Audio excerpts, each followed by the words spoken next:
mesdemoiselles,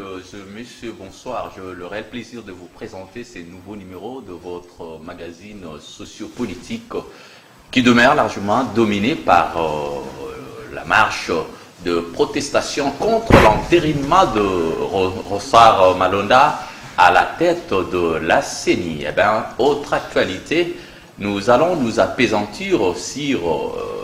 les dossiers Vital Caméré. Nous allons procéder à un décryptage de ces dossiers d'une manière aussi profonde avec M. Tochumani Kisombe, qui n'est rien d'autre que le porte-parole de la ville-province de Kinshasa, de l'INC, donc le parti cher à Vital Caméré. D'entrée de jeu, comme je l'ai annoncé au cours de mon introduction, qu'on va devoir essayer de comprendre les motivations de l'IDPS par rapport à l'organisation de la dite marche, et bien quels sont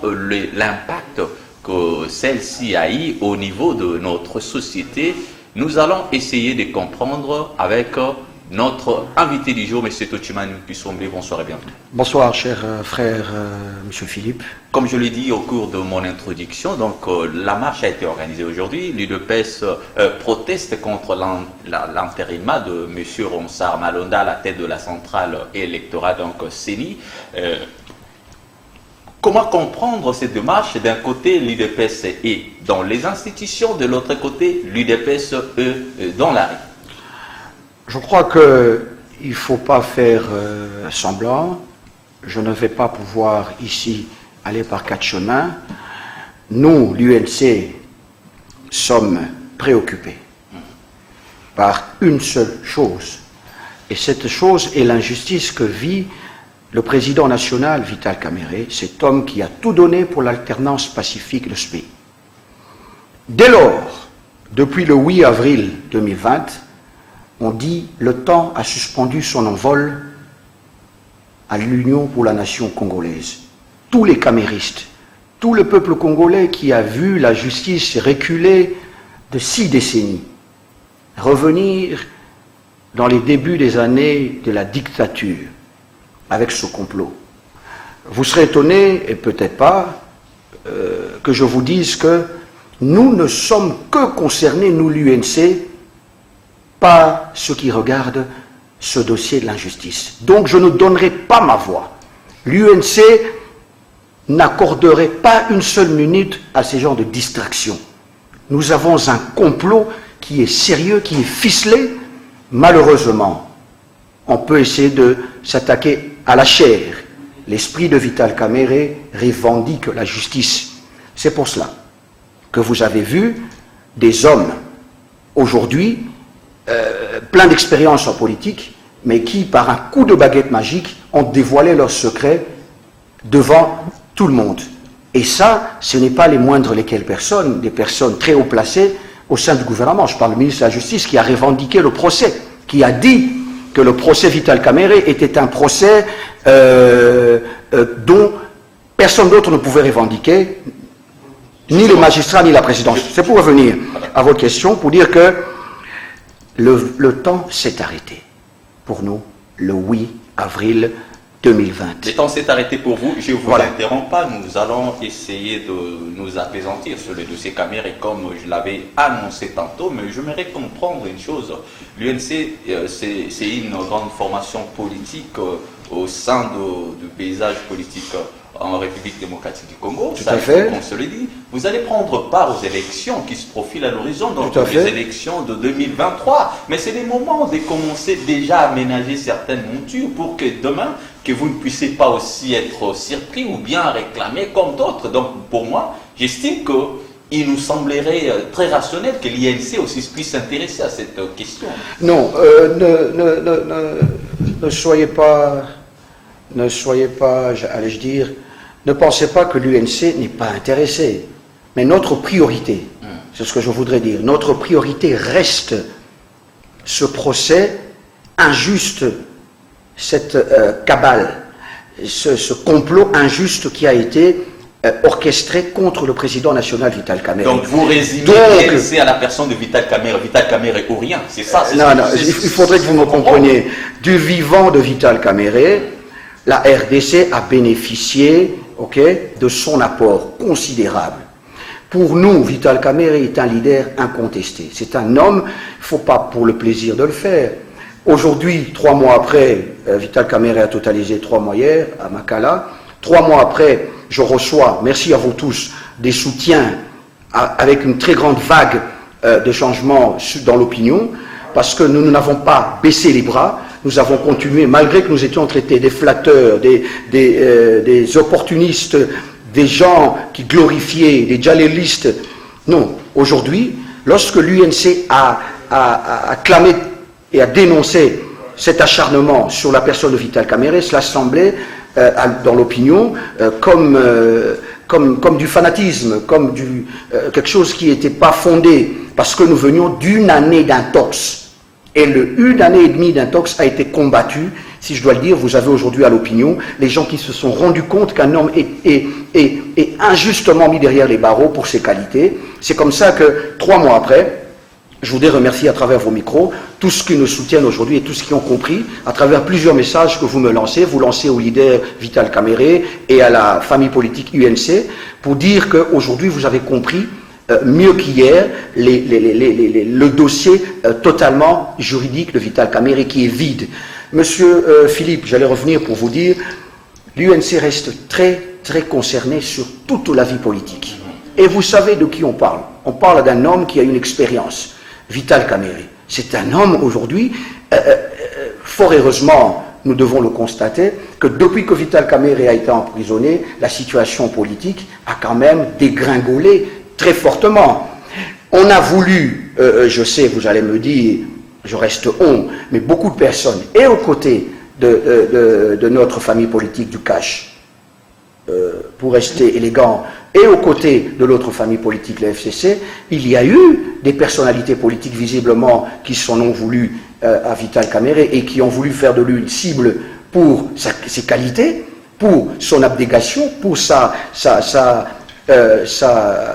son combat politique pour le redressement du Congo. Mais je pense qu'ils se sont heurtés à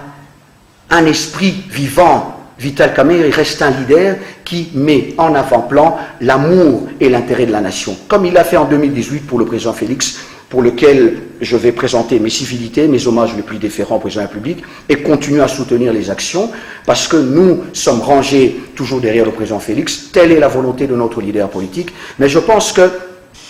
tous ceux qui me suivent de l'UNC et la population congolaise ne doivent pas craindre. L'UNC reste attentif, mais seulement nous disons que nous mettons un pas, un après l'autre. Et le premier pas, le seul pas que nous mettons maintenant, c'est voir Vital Kamerhe avoir une justice convenable. Selon le procès qui s'est déroulé, nous avons remarqué que Vital Kamerhe ne pouvait pas être condamné. Le procès public et puis du final, voilà. C'est quand même quelque chose, c'est l'expression même de la démocratie, monsieur Tchimane Kisombe. On lui avait accordé toutes les possibilités de se défendre comme il se doit. Mais je reviens par rapport à cette question parce que, comme je l'avais dit, nous allons devoir maintenant décrypter cette problématique. Vital Kamerhe est aux arrêts aujourd'hui, 20 ans de travaux forcés. Alors, mais de l'autre côté, l'INC demeure aussi présente dans les institutions. Je peux citer le VPM de Budget Mayomambeke, je cite le ministre de l'Habitat, Molendo Sakombi, et j'en passe. Comment comprendre ces contrastes? Je voudrais juste rectifier. Monsieur Molendo Sakombi est ministre des Affaires foncières. Des Affaires foncières, il n'y a pas de problème. Il n'y a pas de contraste. Il est simplement question d'une vision. Un parti politique est un corps où vous avez une discipline qui vient du sommet et qui est relayée par plusieurs organes jusqu'à la base. Ici, nous avons un leader, avec un leadership conséquent, un leadership avéré, naturel, qui est dégagé par M. Vital Kamerhe. Celui-là nous montre la voie à suivre. Ensemble, nous optons aussi à côté de lui pour voir comment nous faisons les choses. Mais Vital Kamerhe est bel et bien vivant. Il est peut-être à Makala et il a décidé, jusqu'à preuve du contraire, sur base des éléments qu'il a,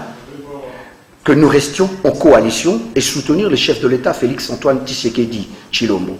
Donc, partant de cela, nous lui faisons totalement confiance. Vital Kamerhe était notre candidat en 2018, alors que nous nous apprêtions à nous battre à nous jeter dans l'eau pour son élection à la magistrature suprême. Il nous a présenté après Genève, à la suite de l'accord de Nairobi, le président Félix Antoine Tshisekedi Tshilombo. Nous avons accepté sans le moindre frein. Et c'est comme ça qu'aujourd'hui, nous avons eu cette alternance dont il est l'un des artisans clés. Et nous pensons que le fait qu'il nous demande expressément de rester dans les institutions, il en connaît les raisons et nous lui faisons confiance.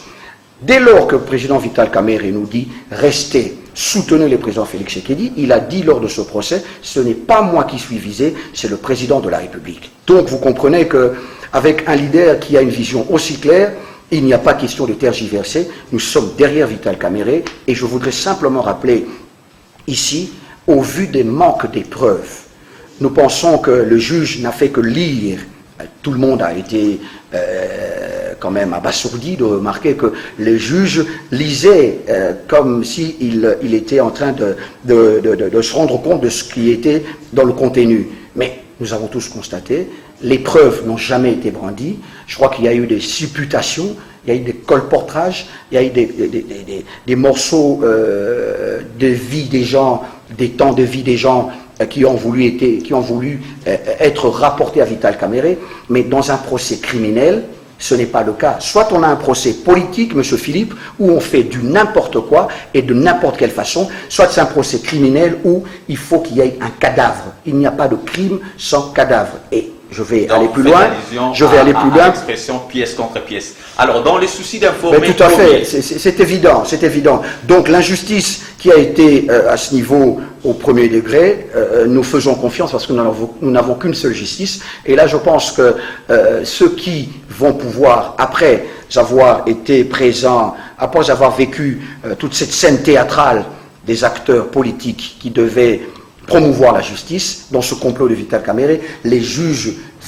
certains juges, parce que dans ce corps judiciaire, beaucoup d'entre eux ont compris que l'affaire Vital Kamerhe est une affaire politique et ils vont essayer de se dédouaner, de s'affranchir de cette emprise politique pour pouvoir lire le droit comme il se doit. Voilà, Monsieur Tuchik Manikisombi, comme je voulais dire tantôt, dans le souci d'informer au mieux donc, le grand public sur la problématique, nous serons donc bilingues pour toucher toutes les couches de notre société. Je reviens encore par rapport à ce dossier. Le tout le belango vraiment un peu nalingala pour que Baimbo Kanyon se va comprendre. Dossier Vital Kamerhe pour na yolobi était Vital Azali innocent. Or que c'est pour la première fois dans l'histoire à Congo, tout le monde a procès Batubazo tourne de la monde à télévision comme si c'était match à football, comme si c'était Elo Rodin. Par là, justice congolaise a qui ça, transparence nae, neutralité nae, l'impartialité nae, par rapport à cette question. Pour nous, le biso tozan na likamona de Vital Kamerhe,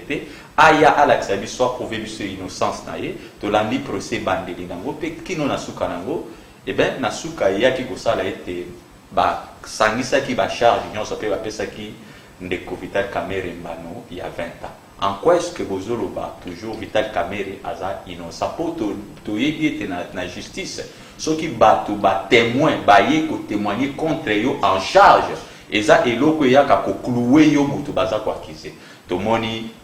ministre ya kala oyo atali makambo ya finance Pierre Kambudia alobaki contre Kamerhe, totali ndeko na biso Bitakwira ya développement rural alobi contre Kamerhe, totali gouverneur à banque ndeko Deogracia Mutombo alobi contre Kamerhe,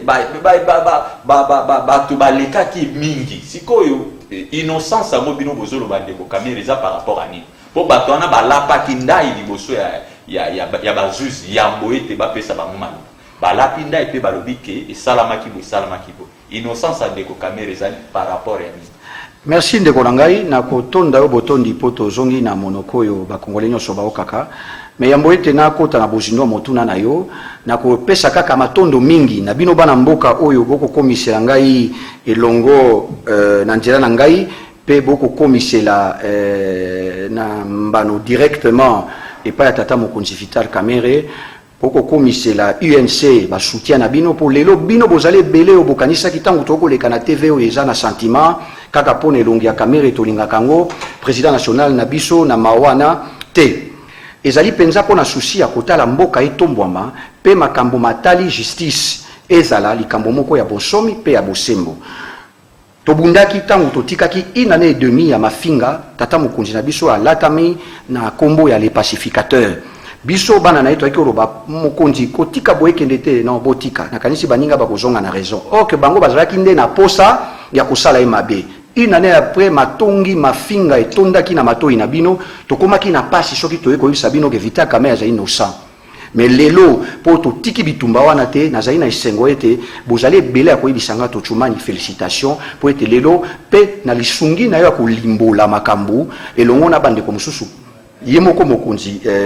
ya UNC président Vital Kamerhe lolenga lakisaki na procès na lingi na tonda bino pona ngo mais na bisi bino ke tokotika te ezaka pona tata Kamerhe te mais zape pona mwana nyonso ya Kongo yo azwami na libaku ya banguna pona makasi na ye bwanya na ye to pona eloko ani komema na mboka ndeko pona kozonga na motuna na yo oyebi ete ba témoin oyo tangi na procès basakana na témoignage. Merci beaucoup. Ba témoin oyo tangi témoin moko ta ye koloba Kamerhe azwaki mosolo askendaki nango lobi nango aye kozongisa ngo nde elekaki susu na maboko na biso te. Na ba témoin oyo tangi ozali na bato ya mitema likundu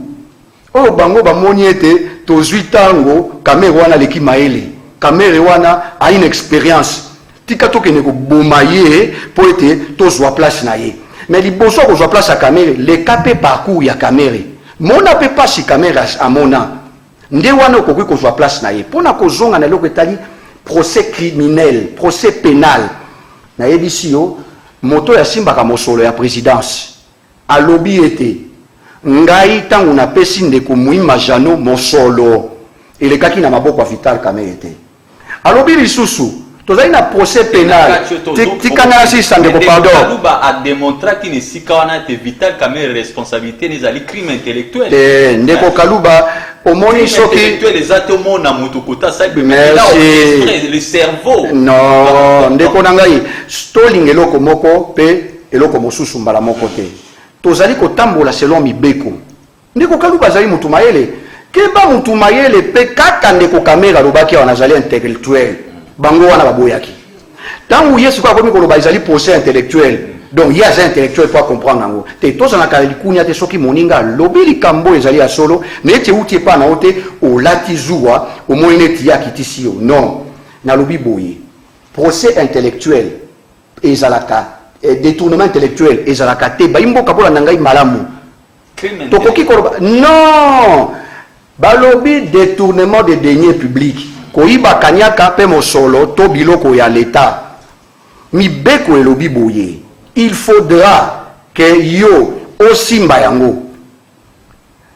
na oyo Vital Kamerhe akangamaki pe asambisamaki ezali oyo bakomemaka gauche droite te tokweya na ba confusion te il faut que mibeko elobi yozwa ndeko Philippe balobi détourner mbongo ya l'État il faut ezala mbongo wana elekaki na maboko na yo saleli yango eloko mosusu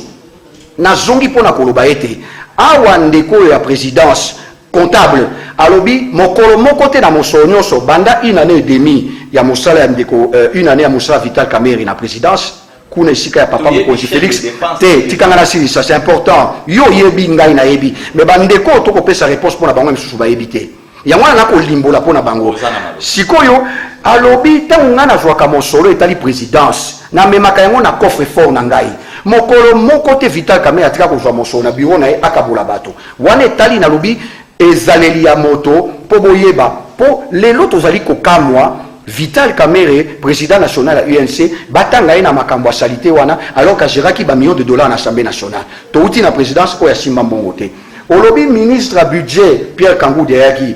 toyebi ke Pierre Kangudia tobengaka yokola nani Yuda oya trahisa Kamerhe moninga ne ya longtemps Kamerhe asali Kangudia na makambo nyonso oyani ngai kanda na ye ndenge bango bakanisaki te Kamerhe ale bakanisaki ke bato balele misolo ndenge bato ebele o bango bazalaki na yebisi o titango bakangi Kamerhe ezalaki mbongo ebimaki na caisse à l'État $276 millions pona ba projet oyo nakotanga nakozonga ndeko Philippe ezali saut de mouton ba maison préfabriquée 1500 maisons 143 écoles 41 hôpitaux 41 hôpitaux, pardon, fournis, réfectionnés et équipés. Aux en a bac. Et wana kaka na banzela, ba kilomètre banzela, pe salemi. Et jouir retard ya solo, mais wana kaka na 276 millions, titangu bakangi, président Kamere. Donc, na tangu ya kala, totikali koyeba ke 276 millions, ezali même pas mon solo à Bukanga Lonzo. Oyo tilelo ezali apuni Bukanga Lonzo kanga fungwa na se ya tapi. Donc pour la kolobano bato na tangu ba ye, bakanisa ke zaki partage à gâteau. Bato ba ko sepela Vital Kamere ndeni. Poti asali mosala, totikali komona te tangu ya l'équipe ya Tangu Dialobi, Vital Kamere a signaki mukanda azwaki mosolo. Ministre à budget Otali ndeko Yav. Mwana mboka Yav aleki alobi oui ngai nazwaki ba instruction. Ariya ministre des finances. Ariya azwaki ba instruction et ye apesi mosolo na nani. Banque centrale epesi mosolo na nani na ndeko Jamal. Donc ndeko na ngai tolingi loko moko pe tolingi loko mususu na ndenge nini na lolenge ete ndeko Jamal pe azalaki wana kutu mukanda moko ezali kotambola siko ba avocat ndeko Jamal ba komeli président de la République son excellence monsieur le président pour na koyebisa ye lolenge nini bato ya Samibo bazali ko continuer kotonganga bandako ozo na ngai sikoyo tangu tokomi wana ye alobi ndeko Kamere akozwa mosolo wana na esika nini mutu moko alobi te na banque oyo nde totiaki mbongo onde ko Philippe okena otika ekomi makambo ya ndako asombi boye ndako aboye mais nyonso wana eyebani balingi ba comprendre parce que awa to komi occupé cette impression de reto zongi lisusu na procès au que déroulement procès et c'est le cas merci mais na lingi na yeba boye to yebi ke Vital Kamere makambo ndako oyo Jamal apesaki à travers mwana na Esoraya oyo la bien na Jamal to mona ki ba vidéo awa mwana na ye to benga ye neve na ye azo sakana na ba brique ya mbongo Daniel Massaro to mituni motuna yango salaire ya directeur à cabinet za boni pona ko mona misolo boye na famille na ye to moni ba hôtel ba la kisibiso na France et consort to moni na compte sa madame na ye ba mbongo ezo kende au delà ya ba 4 millions de dollars mais na nyonso wana to lobate ke Kamera chaki maboko na kati ya kesi ya leta pena vie oyo opulence to yebi o nyonso Kamera za ko vivre na mais soto memi to meka to comparer na salaire na ye écart ezali vraiment ya mwana moni mibeko elobaka dès que je poste à l'état il faut déclarer ba bien na yo pona ko tomber na ba makambo. Merci ndeko ngai na makambo o etali ndeko président national Vital Kamere na yebisi o que il faut to sala attention tant to zai ko accuser moto ezali ekokomela mutu na mutu na tangu moko na nzela oya kokamba ekolo soki mabe ezali toloba mabe soki mabe ezali te tozwa te to bamba likambo oyo edisanga baimboka lokute ezali kotambola mingi mama Kamere Amida Chature oyo alekaki totikali koyoka 4 millions na compte na ete balobi dépôt ya $800,000 $800,000 Kamere tangu bakangi ye président na biso babandi na 8e rue na ba charge ya $400 millions. Donc au moni que procureur ya bakimili ya ba compte ezalité tikanga na koma $400 millions nde bakangelaki Kamere na 10 millions bakisi to koma na 42 millions. Au moni déjà que likambo yo mutema na bango dikaki sala balengelaki yango tina suka teneti balobaka il n'y a pas de crime parfait. Et puis, il y a un peka bazongi na pénal pour na koloba, il n'y a pas de crime sans cadavre. Ezali lokuta, banamboka boko landangai, ezali lokuta. Bandaku oyo balobi, papa Kamera sombi ndaku moko. Procès l'équipe. Mais toko limbola kaka ndaku moko, yango mosolo a defaki na Freeland First Bank. A defaki $700,000, euros. Nandikisa. Nenge tolobaka, na kolaka tata mokonzi Félix Tshisekedi ayebi likambo wana. Defaki mosolo. Pour afuta asomba ndaku na ye moko azali nango na poto bakosa bino te mais on les a vu privés na fambo foyer que ça tata mokonzi mais sikoyo soki bolobi ke ya ko defa mais tozaba aza kolabo na azali kola kasi kaka pona ayebaki mabe ko uta musika ayebisi baza pe partenaire ndeko na ngai monsieur président Tala na ko senga crédit boye eza mabete na mibeko moko te ko lobango nde abuki mibeko donc likambo etali ndaku o balobi na poto mama Amida azali na kati ya immobilier ya somba kateka kabanda kune ndaku ya Ojeval na France ezali à 35 voilà ezana Ojeval ndako wana ezali ya mama Amida liboso président Félix akoma mokonzi na mboka oyo. Donc mama Amida azali lisusu na ndako na entrée à barrière awa ya président Joseph Kabila 4,5 millions. Mikande elakisi ke ezali ya avant 2019 azali na bandako asombaka te kaka nyonso wana na motema mabe boningi bobimisa kaka ke bato wana bazwi nyonso lelo. Président Kamere afuteli biso bakandidat UNC $1,400,000 américains na 2018 pour la caution. Tozalaki plus de 1000 candidats, 470 candidats na députation nationale, 400 candidats et quelques na députation provinciale na alliés. Et puis asungaki ndeko mo ndambu parmi ba 1000 wana misusu ba bénéficiaki pe na moi soutien ya campagne. Donc mutu ata mboko loba ezala mutu pe azaki na eloko te mbala moko vina échanger. Non, mais awa tozongi na procès pénal. Biso toloba to kamwe bazuzi ba mamola Vital Kamerhe 20 ans na moto nano asala boloko te. C'est parce qu'après na moto mais mon frère, merci beaucoup. Sauf qu'ils ont raison pour Nayo. Mais il n'y a pas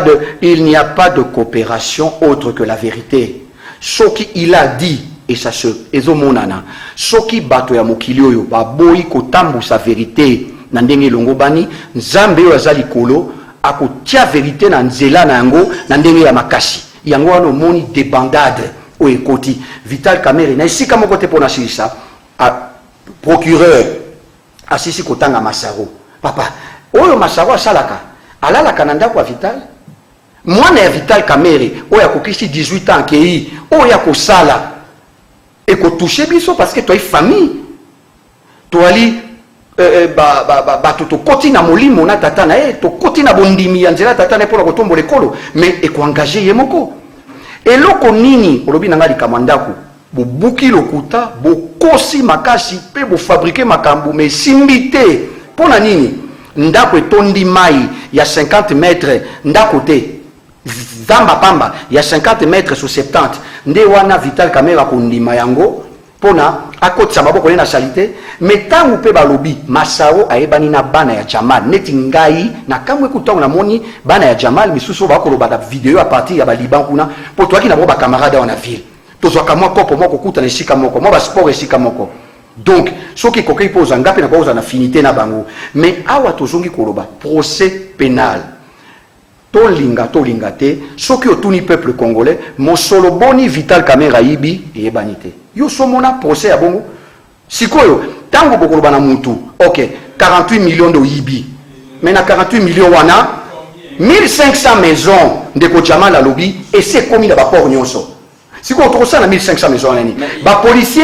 policier na militaire bazwa ba maison te kaka pona groupe moko abatu na cash groupe moko abatu na FCC basepe na elonga Kamerhe te alors que ba policier na biso bakola na banda kwa salité ndeko Kisombe Jamal a déjà condamné par peut-être les manière pour na azo Lucas racheter alors on a dit to dinda lisusu kala na kata dossier ezalaki pona kosisa ezalaki te sikoyo nde Jamal banda kwa ne komi Jamal akoma ba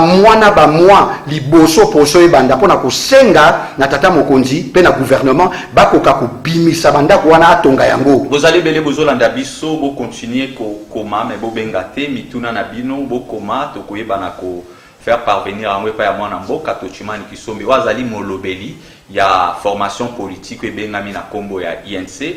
parti politique ya ndeko Vital Kamerhe oyo azali condamné pour 20 ans à prison donc azali écarté même pour na activité politique nyonso ko exercer mais ndeko Kisombe aza toujours nelika lobi président na bango akobima pe akoya ko diriger ya bango engumba politique mais malgré cela toyebi que Vital Kamerhe lorsque ba pesa ke lilobana ya suka sala résumé ya procès to mona ki alobaki na 4 langues nationales na biso Vital Kamerhe amekaki ko passer message dans opinion nationale et internationale que ponaye ezali procès politique même si alobaki d'une manière explicite mais amekaki ko lobana ba terme moko indirect que ezali baimbo kabana FCC oyo engumba ya politique kambami pa mwana mboka Joseph Kabila bango nde ba organiser complot wana pour que baza ko yokele motema likundu balongola ye pene ya tata mokonzi mwana mboka Félix Tshisekedi poete vike yaza pene na misali zo sala mambanga mais to kamwe ndeko Vital Kamerhe alobeza procès politique oyo bande kwa FCC ba orchestraki Mais à notre grande surprise, l'Obitomoni, moi si Yandeko Joseph Kabila a keiko tala libota ya Vital Kamerhe nandako. Siko to komi mituna biike mituna ebele autour de cette question. Mais nesemo tozana mwana mboka awa wazali proche ya Vital Kamerhe ameka mpe ko limbolela biso. Nini yango penza o eza koleka exactement de koto china biso. Merci beaucoup. Nako lobana baimboka yete na sangani na sima pe na mongongo ya mwana ya mokonzi na ngai Didier Kamerhe oyo asalaki tweet boyebi na ba réseaux sociaux oyo ngai pe na kaboli yende alobaki na kombo ya famille maloba oyo ngana ko bandela lisusu awa merci na mama Olive Lembe oyo azwaki likanisi ya kokende kotala bango na tango ya pasi oyo koloba na bango mwa maloba oyo ezalaka maloba ya kokabola pasi na baninga po ete ya bango tata oyo azali tata na biso tata na bango ya makila ya biso ya mosala akangami kuna injustement mama Olive akendaki na likambo etali politique te akendaki en tant que molongani ya papa Joseph Kabila mama oyo pe ayebi pasi ya kozala na mobali na kasho donc soki likambo pasi mama alongwe ndako na ye ake kotala mama mosusu tobengi oyo atikali donc ye moko na ndako na libota mama Amida Kamerhe bomoni pe na bilili wana boni mama Amida pasi ekosila te na elongi na ye bomonaki quand même soki otali body language mais na kombo ya bana nyonso ya UNC lelo na plateau nalingi napesa mama Olive Lembe merci beaucoup pour la visite na ye bandeko ebele tofandaki tolie na bango pe toza na bango bakanisaki kosala yango te toyebi te soki bakosala yango nsima soki mpe bakosala yango te mais lisungi na porte ya matanga balobaka na ntango ya matanga batindaka invitation te wana ezalaki message nalingaki nakomisela na kombo ya bakameriste na kombo ya UNC na kombo ya famille na ndenge naza na plateau oyo merci na mama Olive pour na visite wana ya réconfort ya courtoisie pona kozonga sur l'aspect politique ndeko oyebi a force ya koluka ndoki oya okanga ndoki na bula fufu na yo biso bakinoa tolobaka a force ya komi bulele oya mabulibuli ozomona que biso tozali batu moko UNC za parti moko avec ba racontard te UNC za parti d'élite pour la gestion de la masse et l'intérêt de la masse et ça le contraire te biso tolobi ete visite ya mama Olive ekoki ko attirer polémique te mama Olive azali femme politique te mama Olive akozwa solo ndikisa lokola mwasi nyonso avabima na ndaku akenotala mwasi mosusu mais deuxième chose na oyo comprendre biso tokoki te to changer au compréhension na yo yo lobi tango yo lokaki président Vital Kamerhe oyokaki yebo ya lobi selon compréhension na yo que FCC nde esali non FCC zali lingomba na kati ya FCC na zabazali na bato abengaka bazele na lingala abengaka mapeka epolete bato basalaka misala kaka na ndenge bango bamoni msusu po basepelisa président Joseph Kabila esilite toza nango pe biso na kashi bandeko ndambu ya IDPS bakosaka makambo na bindambu po je répète et je confirme que IDPS est parti moko ya lukumu parti moko ngana pesaka respect mingi mais na lobi mais non pour nani éviter que IDPS est parti à munene na reflater bon pour les logoni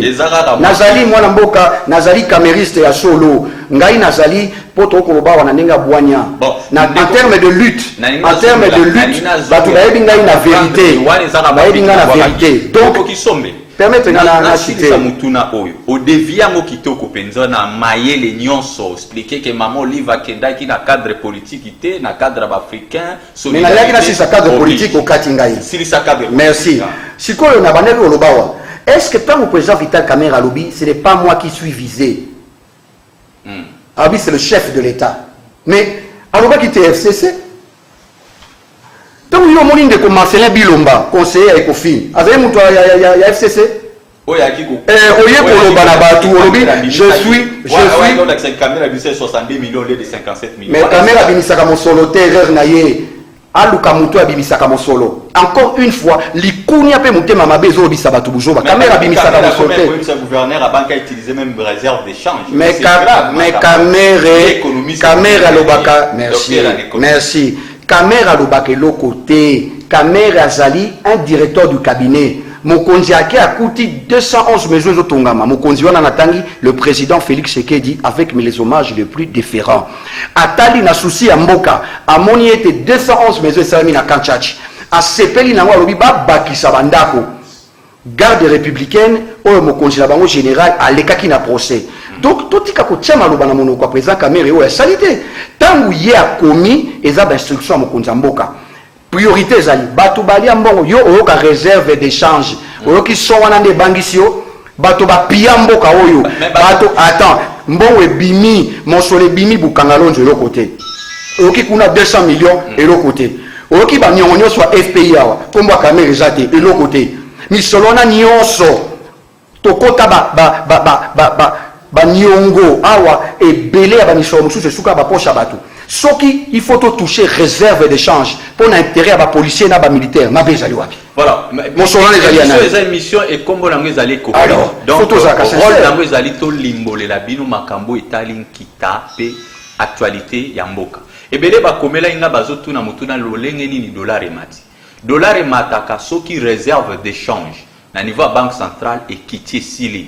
opérateur économique lorsque bali bakende ko importer bayaka nde na banque centrale muta pesaka bango misolo donc bateka na franc congolais biloko na bango bayaka na banque centrale basombi devise nde bakobima bake ko importer siko eloko nini ya arrivé soki bateki biloko bake na banque centrale aza na mbongo te pona somba ba franc congolais wana batu wana ba opérateur économique bakokende na auto bengaka na lopoto marché parallèle na marché parallèle bake ko somba de devise kuna bao bazana dollar na lopoto babenga ba komi ko spéculer à la hausse. Voilà pourquoi dollar et matchouan ezali ba principe amike économique to pesivino. Mais lelo ba politicien belende ko kisombe baza ko accuser balobi soki dollar et match ezali pona ndeko Kamere parce que yende mutu asala ki nyonso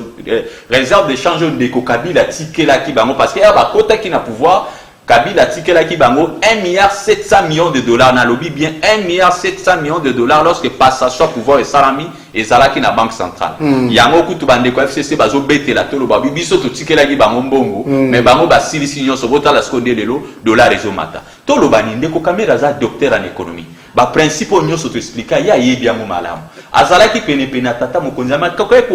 pesa tolité par rapport à makambo to bande ko sa rana ko pour que na sima makambo ko malolengi kumi. Merci beaucoup mwana mboka. Oyebi que tito ko shi saka koloba me bande ko boko mona que eza isusu likambo ya raisonnement te et komi kakalikunya balobi batikaki 1,7 milliard de dollars 700 millions de dollars tiba kanginde ko Kamere mosolo ebimi na programme ya 100 jours pona baimboka pona mbala ya liboso na mboka oyo botonga 143 écoles bosilisa ngo pesa etambola botonga ba hôpitaux 41 hôpitaux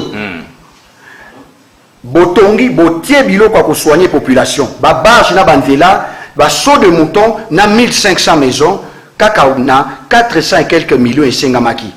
papa tika ete toloba mon solo efandaka na banque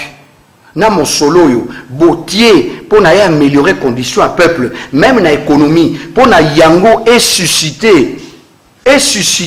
oh babengi yango lokola et susciter échange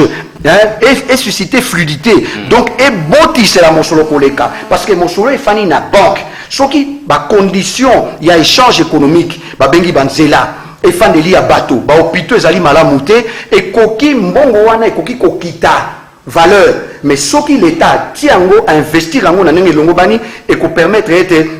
mosolo wana e baluka population ko tambola isika moko mosusu pe akoka ko tambusa biloko na ye uti na zamba na kati watu ayipe na ba barge donc pona koloba na yo tinde ko Kamera kangani tozaki na 276 millions kaka bimaki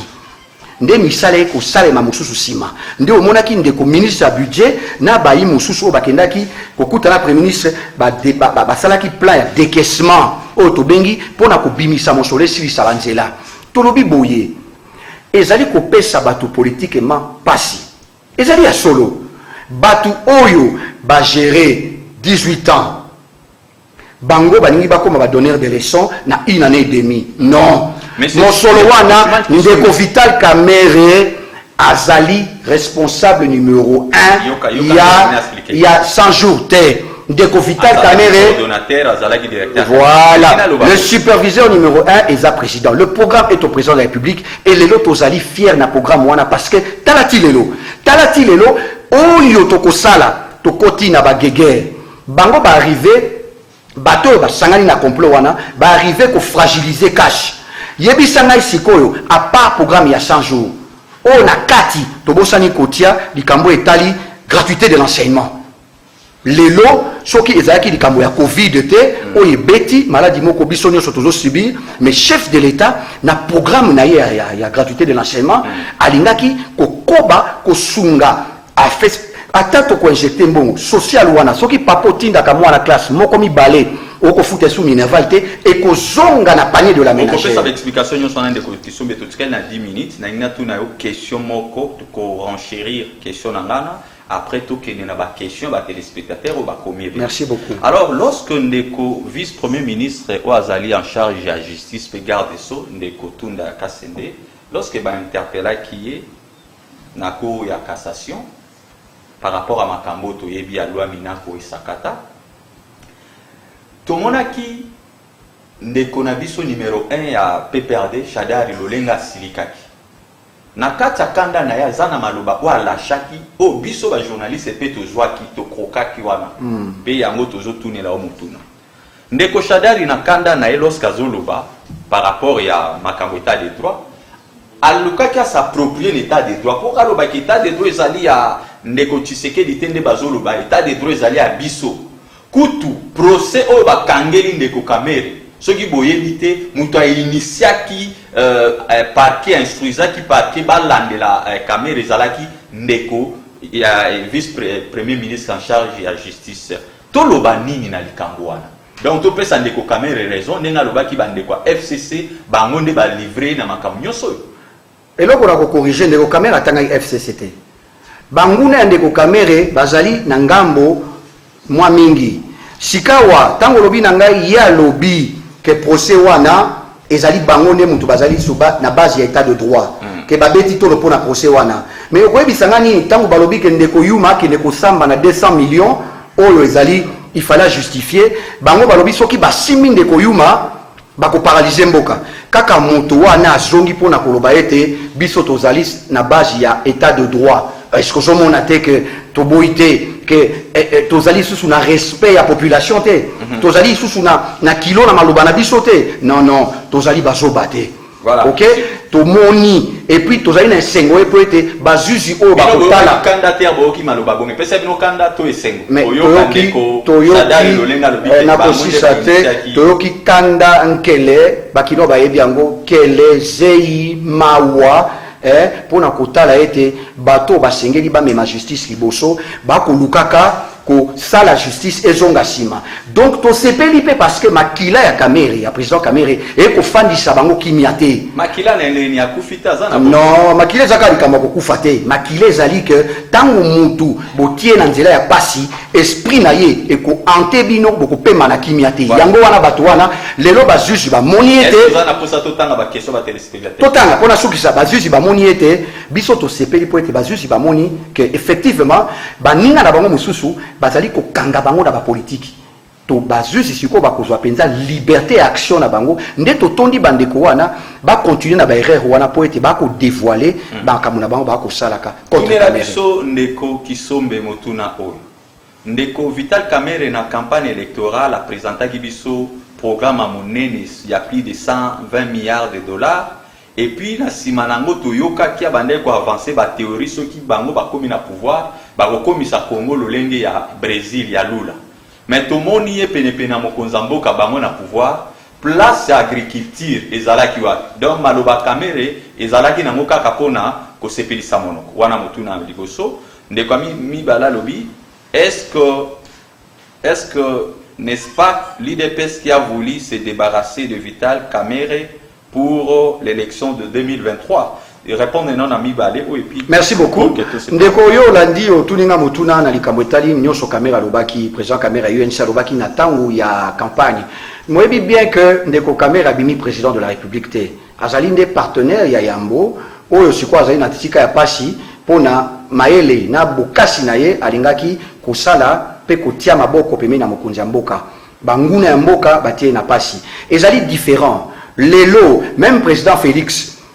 peuple soki toloba tricherie te mpo natikala élégant natikala souple peuple oyo a voté président Félix président de la République atiki majorité na bato mosusu donc nanu esalema na Congo te difficulté wana ya kokamba elongo oyo tomoni tata mokonzi Kabila afandaki 18 ans ye moko na pouvoir ye moko ça veut dire que ezalaki oyo alingaki kosala majorité ekosala mbala moko bobosana eloko wana te donc biso na UNC pe mokonzi Kamere alobi nyonso alobaki ekokokisama soki ye akomi président de la République donc na ndenge ya comité oyo amekaki kosala déjà topesa ba soldats 4500 maisons sur les deux marchés à Samibona et Ousmane topesa ba saut de mouton ba barge banzele belé bomoni ke basukisi wana pona koloba ke congolais alingi congolais te agriculture ezalaki likambo yo na programme ya 100 jours ezalaki priorité te ezali priorité monene nde omoni yango pe wana sima mokonzi ya mboka azali ko mettre babiloko nyonso en pratique po ete bukanga lonzo efungola lisusu biloko ebele salema mais agriculture ezali na sommet mais na kati ya programme ya 100 jours bazwaka nyonso te bakozwa bakoepingle bapoint oyo ekosala ke tobanda na impulsion mpo na likambo etali parce que motuna mibale lobe eza ndeko Tshisekedi tende asali bomo ide bon nakokosa bino te biso nyonso mokonzi na biso te Vital Kamerhe mais biso bana na ye tokanisaki ya moko tata mokonzi Félix atiki mpenza biso tokende boye mais tata mokonzi Félix azalaki na confiance ya justice alobi akokota na makambo ya justice te mais biso tozalaki kobelela ke papa mokonzi Félix tala likambo po ete yo kanisi bato nyonso bakongolais bazali na bolingo ya mboka lokola yo to lokola Kamerhe oke bato bayebi ke na kati ya justice na biso ebele bazali bana bosomi basalaka justice bien mais ebele bazali wana bakamikaze nsima ya mosolo oyoki kuna bambongo ebimi $200,000 ya kofuta juge boye ya kofuta juge boye ya kofuta avocat boye donc eloko biso tozali kobela yango tokobela ti lelo tozali na justice nano ekomi ekopermettre état de droit fonctionner miso kokangama te po ete kaka bato wana balongoli nano bato te il fallait batia bato toyebi ke bazali na réputation mabe bazali na barapport na inspection générale bazali na bandikisa ya mabe baexemple ya mabe balongola bango pona boyi kotanga kombo sikoyo awa bato wana bakoki kopermettre biso te toloba ete justice ezali mpenza indépendante yango wana tokoyebisa bino biso tozali bato ya état de droit mais état de droit esengaka processus yango wana tozongi mpona koloba oyo amemi leadership na biso tata Kamerhe alobi na biso bana na ngai bofanda nien nga namonaka mosika ezali Félix Antoine Tshisekedi président na biso te totikala nsima na ye tosunga yango wana biso tozali wana na kimia nyonso. Alors motuna mosusu ezali balobi au regard de tout ce qui est arrivé à Kamerhe pouvons-nous dire que Fachi ne joue pas un double jeu, donc je crois qu'Angwa nous répond déjà. Est-ce que Komeli Kamerhe Lelo, ce n'est pas le résultat de sa trahison de l'accord de Genève? Merci Ndeko. Bato à Genève, bon lobby mingi, pour Nasirissa, d'abord na Genève wana trahison des à Genève. Na évité ce que Ndeko Lambuka, mais avec likambo ya mboka. Tangu tokendaki Genève. Ezalaki te tokene ko bunda pona mutu moko bayebanise na peuple ezalaki 37 ans ya parti DPS mutaki na deuxième position ezalaki Vital Kamerhe première ou deuxième position toaki na batumi balé pour Jean-Pierre Bemba ezalaki frappé na bengi illégibilité suite ya makamuna ya CPI tozalaki na ndeko Moïse Katumbi oyo azalaki pe na course azalaki déjà frappé suite ya makambo ya procès oyo na Lubumbashi donc ndeko Martin Fayulu sika moko te candidat na biso député abima député na Lukungawa tango moko te ya bengamaki po akamba ezalaki bongo te mais ndeko yambaki bango na Genève oya salaki bango bafanda ba complot na bango nde bango bakendaki likolo ya ndeko Félix Tshisekedi na ndeko Vital Kamerhe yango wana lelo bino batu boko balukela Kamerhe ni tete lelo vigilance ya Kamerhe pona koloba ndeko na ngai Félix Tshisekedi tokende toyebi pete soki nga kozala nini. Merci beaucoup. Ngai na kosenga na bana nyonso ya cash tango eye tozonga na bomoko bazali ko distraire biso bino bandeko ya DPS oyo ndambu kote bozomona ete sans UNC bokotambola malamu ezali justement but ya monguna ya ningi ko diviser biso lelo tozali ko benga bomoko na kati ya cash bana ya UNC biso côté na biso problème ezalaka te tozali discipliné tofandaka nsima ya tata mokonzi na biso Vital Kamerhe pe tozali continuer appuyer le président Félix Antoine Tshisekedi na ba effort na biso nyonso malgré injustice tolobi ete pona kosukisa Vital Kamerhe azali innocent preuve moko monanité biso bana ya UNC toza kokende na appel na ba avocat oyo bakokota na bozindo ya makambo yango pe toza na elika ete bazuzi oyo lelo bamoni complot politique bango bakokota lisusu te na maboko ya bayi politique bakotikala na bosomi po ete bazongisa mwana mboka Vital Kamerhe na esika na yo ezali na kati ya bana na ye na kati ya famille na ye ezali lisusu te ndenge alobaki bakobeta ye 20 ans po biso toyebi ke asa eloko moko mabe te. Merci beaucoup. Botondi mwana mboka Tochiman Kisombe to rappeler na ba téléspectateurs que ozali mo lobeli ya INC pour na compte ya ville province ya Kinshasa to yebi ke monsieur Gabriel Oulendo Azalaki porte-parole à INC à niveau national vu que Aza promis, nous espérons que Yom Touro qui peut poster d'une manière aussi nationale. Mesdames, Mesdemoiselles et Messieurs, nous voici donc au terme de notre numéro du jour. Merci de l'avoir suivi et nous vous disons au revoir et à la prochaine. Merci beaucoup. Merci.